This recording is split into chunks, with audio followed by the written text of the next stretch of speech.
Jane, thanks for joining us here at the Hollywood Aquatic Center. It's a beautiful day here, July 3rd. We're taping this today. Parks and Recreation is giving a nice gift to the population, giving them free swimming tomorrow. Absolutely. For the last couple of years, we've done an event called Red, White, and Pools, and it's our way to give back to the community on July 4th and invite our public to come to our pools free of charge, and we hope everyone takes advantage of that, both in the rural and urban areas. In the past, you've all offered programs for in some low-income areas and things like that. Are you continuing any of those programs this year, Jane? We have our typical scholarship discount program, and anyone that feels they may not have the means to pay for admission to the pool is welcome to apply, get a discount on entry and a pool pass for the summer. That also applies to many of our programs throughout the recreation system. Your Parks and Recreation, basically your pool program, certainly the outdoor pools, basically run from Memorial Day to Labor Day. Here in the middle time. Why are they so popular besides the obvious reasons? Well, I think because we're sitting here in the heat, that's pretty obvious. But you know, one of the things that we like to pride ourselves on in Parks and Recreation is the ability to provide affordable opportunities for our public. And we have a lot of opportunities throughout Clark County, both in the private sector and also in the community sector. And this is one way that we can provide a low-cost means of people participating, both with their families or learning new skills through swim lessons, etc. So as we see just wide open swimming and people having fun here in the inside, you also offer lessons, you offer lifeguard classes, you offer water aerobics and other programs. Correct, and also swim teams as well. So we focus a lot on skill development, and also one of our biggest pushes, along with all the other entities in town, is drowning safety.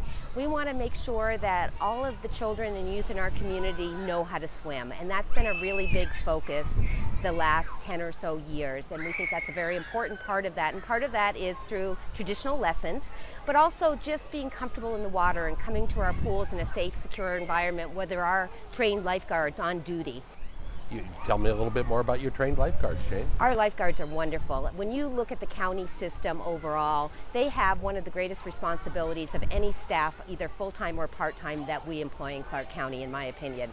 They are responsible for the safety of everyone that comes to their pool. And sitting out here in a day like today where it's over 100, on a lifeguard stand can be challenging for anyone, and these lifeguards, I've never seen them behave in a manner less than professional in terms of ensuring that safety. And that comes everything from making sure that, hey, want to make sure you don't run, that you're safe around the pool deck, to also ensuring safety in the water, sunscreen, etc. And we hope to impart that to all of our visitors.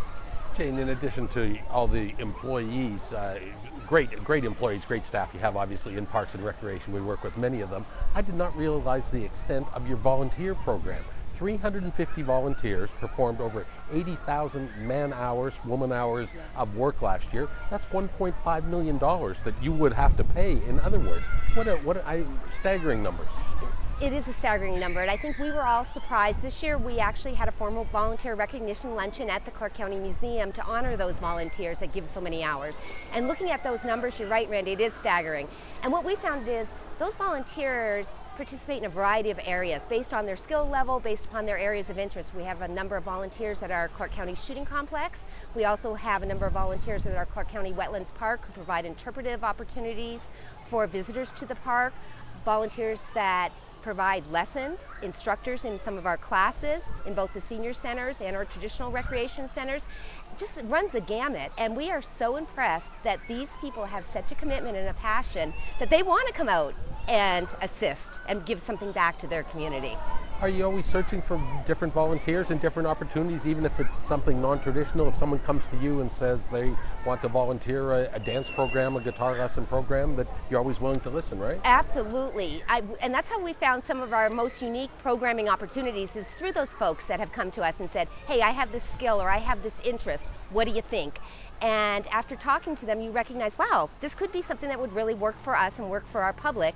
And thus, many of our programs were created that way. So we are very fortunate to have these folks. And some are more established. The Friends of Winchester obviously contribute a number of hours in the gardens and putting on various events. The Museum Guild has been active for a number of years as well, and they help raise money for the Clark County Museum by putting on various programs.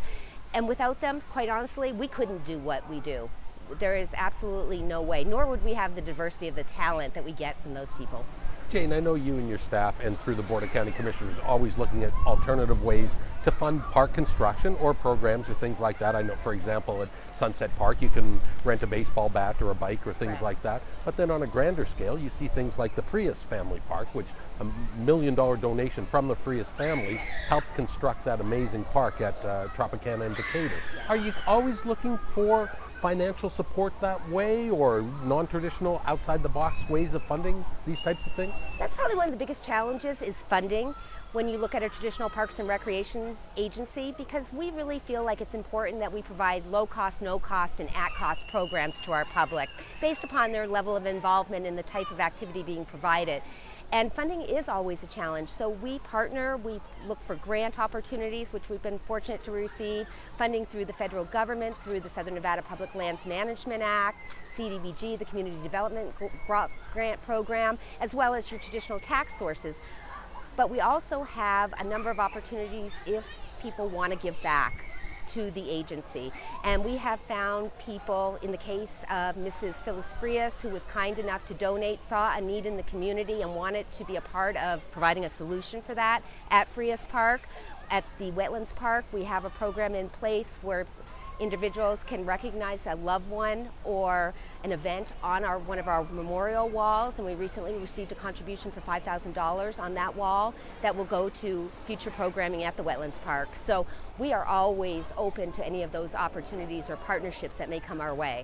The Summer Business Institute students have been out. I know one of the last times we had you on our show, we were sitting at one of the washes where the kids painted some amazing murals. That program is going on again. And tell me a little bit about your coordination or your affiliation with the Summer Business Institute. We are fortunate to get those kids from the Summer Business Institute because they really are the cream of the crop.